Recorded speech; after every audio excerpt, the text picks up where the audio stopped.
నమస్కారం అండి. నా పేరు doctor Sunil Reddy, consultant neuro psychiatrist and sexologist at treatment range hospital KBHP Hyderabad. ఇప్పుడు మనం సెక్షువల్ ఫ్రిజిడిటీ గురించి మాట్లాడుకుంటాం.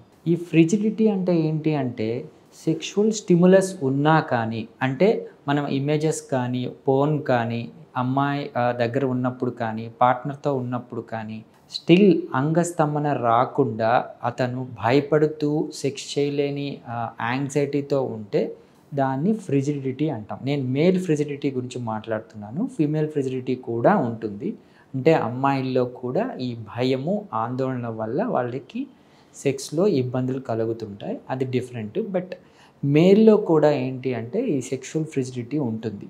వాళ్ళు సెక్స్ చేయాలంటేనే భయపడుతుంటారు. సో అంటే వాళ్ళకి శారీరకంగా అంటే అంగస్తంభన ఇష్యూస్ కానీ, హార్మోనల్ ఇష్యూస్ కానీ లేకపోయినా కానీ ఈ ఫ్రిజిడిటీ వల్ల, ఆ భయము, ఆందోళన వల్ల వాళ్ళకి అంగస్తంభన రాదు. ఒకవేళ అంగస్తంభన వచ్చినా కానీ సెక్షువల్ పార్టిసిపేషను అంత సాఫీగా, హ్యాపీగా జరగదు. ఈవెన్ పార్ట్నర్ కూడా హ్యాపీగా ఉండదు. సో ఈ ఫ్రిజిడిటీ అంటే ఈ సెన్సిటివిటీని, యాంగ్జైటీని తగ్గించటానికి వీళ్ళకి అసలు ఫ్రిజిడిటీ అనేది ఎందుకు వస్తుంది? ఇది సైకలాజికల్ ఇష్యూ.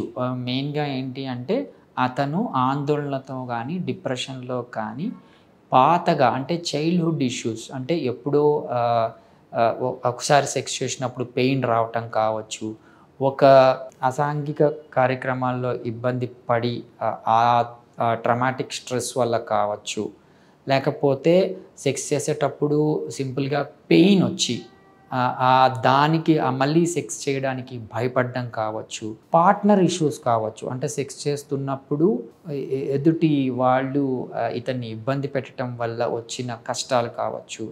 అంటే పోస్ట్ ట్రమాటిక్ స్ట్రెస్ లాగా వాళ్ళు ఎప్పుడో సెక్స్ చేసినప్పుడు కలిగే ఇబ్బందులన్నీ ఇతను సబ్కాన్షియస్ మైండ్లో ఉండిపోయి ఆ ఫ్రిజిడిటీకి వెళ్ళిపోతారు.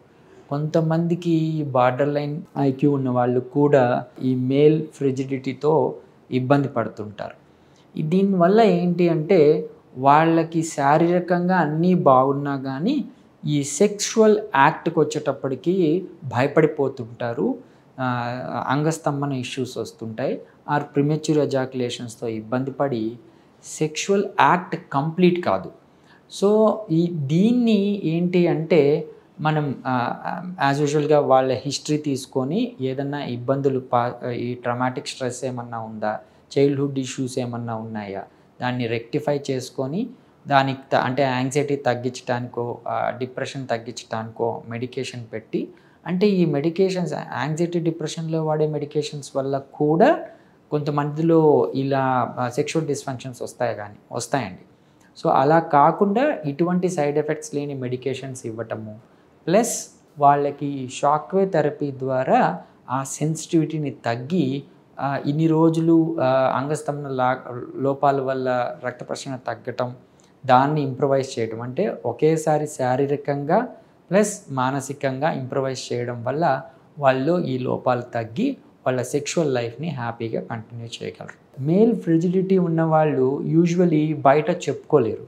ఎందుకంటే వాళ్ళు శారీరకంగా దృఢంగా ఉంటారు, కానీ మానసికంగా కానీ ఈ సెక్షువల్ లైఫ్ కానీ వాళ్ళు ఎంజాయ్ చేస్తూ ఉంటారు. సో ఇది బయట పెడితే మళ్ళీ సెన్సిటివ్ అయిపోతారు, ఇంట్రోవర్ట్గా తయారవుతారు, అసలు బయట హ్యాపీగా ఉండలేరు ఈవెన్. సో వాళ్ళకి ఇవి రెక్టిఫై చేసి సెక్షువల్ లైఫ్ని ఇంప్రూవైజ్ చేస్తే ఓవరాల్ వెల్నెస్ అనేది ఇంప్రూవ్ అవుతుంది.